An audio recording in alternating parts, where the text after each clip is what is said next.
અસાઈ સાગવાન કંપનીમાં અર્જુનભાઈ લલ્લુભાઈ મકવાણા જેઓ શ્રી ત્યાંથી નીકળતા હતા કામ પતાવી અને પાણીની લોખંડની ટાંકી ફાટવાથી અકસ્માત સર્જાયો હતો અને એમનું મૃત્યુ નીપજ્યું હતું। તો સારવાર અર્થે એમને ક્રોસરોડ હોસ્પિટલમાં લાવવામાં આવ્યા હતા અને એમનું મૃત્યુ થયું હતું। તો જેવું આપણા પાદરાના ધારાસભ્ય શ્રી ચૈતન્યસિંહ ઝાલા સાહેબને ખબર પડતા એ આજે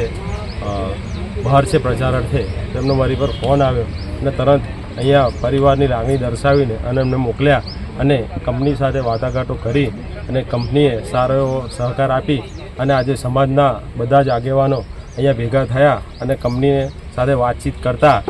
32 લાખ રૂપિયા કંપનીએ મૃતક પરિવારને સહાય રૂપે આપેલા છે અને આ ઘટનાને ખરી દુઃખદ ઘટના છે, પણ કંપનીએ પણ એમને મદદ કરી અને આશ્વાસન આપ્યું છે કે ભાઈ છોકરાઓના ભણતરના ખર્ચા હોય કે બીજી જે પણ વધારે મદદ થશે અમે કરીશું અને એવી રીતે આનું સમાધાન થયેલું છે। સમાજના કાર્યકરો, સમાજના આગેવાનો બધાએ ભેગા થઈ અને મહેનત કરી છે। ધારાસભ્યશ્રીએ પણ આમાં